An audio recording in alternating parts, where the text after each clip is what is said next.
How's it going, everyone? It's your boy Cool Kid Croc here, and welcome back for another EVE Online video. If you missed my first video, that was basically like an introduction to what we're trying to do on this EVE Online account. Other than that, I made a huge mess up while I was making a video. While I was recording, I said that we needed 1.5 trillion ISK in order to buy a membership. I really meant like 1.5 billion. I only said trillion because either I'm baked or have some kind of dyslexic case that I do not know about. But other than that, we're looking pretty good. So far, the plan is just to complete all the basic tutorial agent missions. That way, I get a good re-knowledge or retraining of the game. I started with the business career path this time, and a lot of these missions are just really simple. They basically act as like mini tutorials, introducing like one game mechanic to you at a time. Some of these missions will have us taking out these pirates that are there. The NPC pirates and those factions, they usually have bounties on them. So on top of whatever we get for the mission reward, when we clear out any pirates, we usually get a bounty with it as well. And while we're doing these missions, everything from completing them to taking out the pirate ships are changing our relationships with the different in-game factions. So the pirates are already starting to not like us or our character.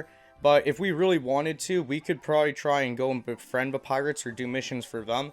I'm not going to try and do this on this account though, as it'd just be too hard for a player like myself, but that possibility is always there. Most of the missions would only take about a minute to 5 really to complete. Some of them, though, would have you going 7 jumps over, which is a long time. Essentially, a jump is getting from one spot in space over to the other. So when you gotta do 7 of those, it usually takes about a minute or 2 each jump. To be fair, though, you can cheese a lot of emissions. Say some of the missions, like in the industry, where they want you to craft a certain thing.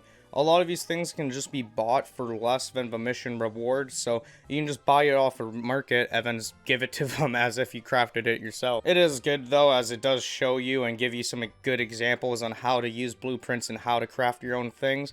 You can craft anything from your ammo to your turrets to ships, so being able to do that yourself is a pretty good thing to have. And the industry career path was probably the easiest and complete out of all the tutorial agent missions, as most of it was just done in the same station. After that, we have 2 choices, military and advanced military. Anyone who picks advanced military first, get the fuck out. Alright, I just can't let that order of events play out, so of course I did the normal military career path first. These missions do offer a little bit of different stuff to do.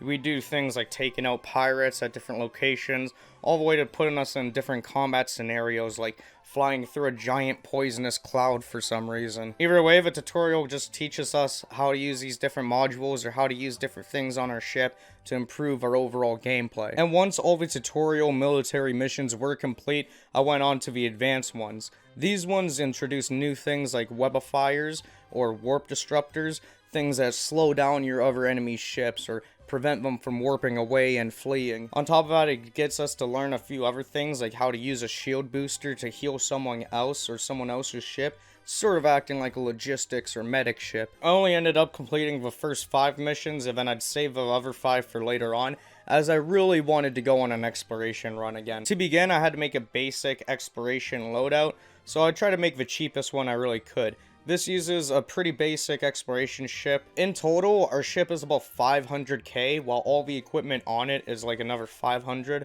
So the total amount that we gotta risk in order to go exploring is around 1 mil ISK. And even though it's only 1 million ISK, at that very moment, that would be about 10% of my total net value on that character, seeing as we only had about 10 mil in both cash and assets. So to begin, I went over to a high security spot that I figured didn't have too many people in, and tried to scan down for some wormholes. Eventually, I was able to find one, and when going into it, it brings us to a different part of space that's more dangerous and has more high tier loot there. Immediately, when going through the wormhole, I want to save it as a location, that way I don't lose it, as well as just warp to a random planet in space and then try and travel in that distance while I'm scanning down all the other sites. This way, if there are any PvPers that are looking for ships like mine to go and attack and destroy, then it will be a little bit harder for them to track me down. Even though we can scan down certain data on relic sites, some of them are guarded by enemy NPCs or enemy ships that'll just straight up destroy us within a few seconds. We can't really do those ones until we get to a certain spot in the game where we're a lot stronger and can fly better ships, so for now we have to look for certain types. The exact data or relic sites that we're going to be looking for use a lot of names that come from enemy factions in them, So if I find one like that, that's the one I'll end up going to. I managed to find one site, and upon getting there, the site containers there, you'll notice, are a lot different or harder than the puzzles in, say, the tutorial. These ones actually offer a lot more of a challenge. But these containers, there's lots of different obstacles like viruses that are basically preventing you or slowing you down, trying to make it so that you fail your attempt at hacking the puzzle. If you fail it both 2 times, then the container will just explode and whatever loot is in there is just lost to space. The reason why I do want to do these though at a lower level still is because sometimes you can end up getting a lot of loot from them. Anywhere from a few mil to maybe a few hundred mil. And things were going alright. I mean, I had about 3 mil in my cargo, but it was on the 4th container that somebody ended up warping into the location and initiating combat with my ship. This fucking sucked, because this was like 10 minutes into my exploration trip. Like, I had just begun, already found loot, and then already someone had found me. Now, this player ended up using a warp disruptor and webifiers, so I couldn't really move or get out of a location, as I talked about earlier. So the only choice I really had in this situation was just to sit there and watch my ship slowly be fucking mowed down and then explode in front of me. On top of that, he wouldn't let me escape. He would make sure to target onto my capsule and then take me out as well. That just the extra kick in the nads. So other than losing our ship that was worth about 1 million, we also lost about the 3 to 4 mil that we had got from the fucking site. So that really sucked. But as I was thinking things were down, the player ended up sending me 10 million ISK, the same player that just destroyed me in the wormhole space. Now, if this was coming from a viewer or a friend, I would send it back or not count it towards our goal. But seeing as this is kind of earned in-game, it does make a lot of sense. The way it works in EVE is that a lot of these veteran players, when they end up killing a new player, they're not going to want to discourage that new player from going to play again. People like me that are fucking up in exploring or fucking up in mining in areas like that, give those players kills, and that gives them content. So giving me 10 mil to replace maybe my ship and then buy a few more might also mean that I might just go back there to give him more content. It's one of the things that sets EVE apart from a lot of MMOs. I mean, yeah, you'll find your toxic apples here and there and your little fucking ribble rabbles, but other than that, there are a lot of genuine nice players that'll actually help out the newer players of the game and even explain things to them after killing them. Now, instead of just going right back into exploring though, I decided to take a little bit of a break. I was fucking kind of hot-headed from that, and I needed a moment to rethink of what I wanted to do in the game. Obviously, I need to explore somewhere else, but in the meantime, I was doing a few other things IRL in my house, so I decided to go and do some mining. While lots of players will suggest you not AFK mine, I definitely do suggest it if you are in a high security space. For me, myself, when I have my computer monitor just running on, if I'm doing something else around my room, I can check it very easy. Mining isn't like a fucking brainiac thing, okay? All you really do for mining is just go out to a location where there's ore, and then you sit there, mine it. This usually takes like 10-15 minutes, and then you go back to the space station, deposit what you have, and then go do it again. While it is kind of a boring activity, if you're doing it in the background or you're just doing other stuff, then it's pretty doable. It's also just steady and stable income. The amount of income you get per hour just about stays the same if you're as efficient every hour. So while you might not get the big payloads right away, it's just a lot more consistent. As in exploration, you saw we could end up losing money, making no money. At least with mining, in my opinion, it's a lot safer to start with at the beginning, even though it does scale up as you go with profit and danger. On top of that, while I was mining, I ended up finding another ship that was mining, and that guy also sent me 10 million ISK,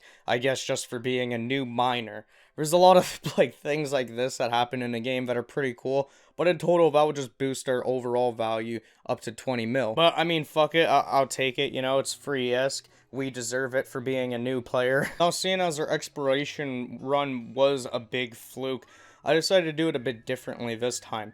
First, I'd be going to the map and then sorting it so that I could see every different system that's on the map, and how many pilots are in each system within the past 30 minutes. Ideally, I want to go to one that either has like 1 person or 0, that way it has a high chance of no one using those cosmic signatures. I ended up going to a system where there weren't many people there, and ended up finding 5 different cosmic signatures. This opens up many different possibilities, as most of these were wormholes, and inside of one of them was another part of space that just had a bunch of cosmic signatures to check out, including more wormholes and of course level 3 data and relic sites. So I strapped on my lubed up gloves and got to work. Getting into the first site, boom, 1.2 mil, boom, another 1.8, and then another 1.2. Things were going really smooth as I could go. With the last container having 6 mil in it, from that one site alone we had earned 12 mil in just about like 10 minutes. And while that was a pretty good profit for someone at my skill level, I still had to go on and push. One of the best parts about exploration is the little bit of gamble that you take with your account and your account's value. So having that 12 mil not at a space station yet and still in my cargo while I'm looking for other loot might not be the best idea, but it's a free dopamine high. What I would do is go through each of the wormholes, checking them for any other data or relic sites. This is one of the things that you gotta be careful with. If you end up not saving a location, or say you forget a wormhole, or disappears, then boom, you're kind of stuck there and you're fucked. And on top of that, the place that I was at had another player that was in it doing something else.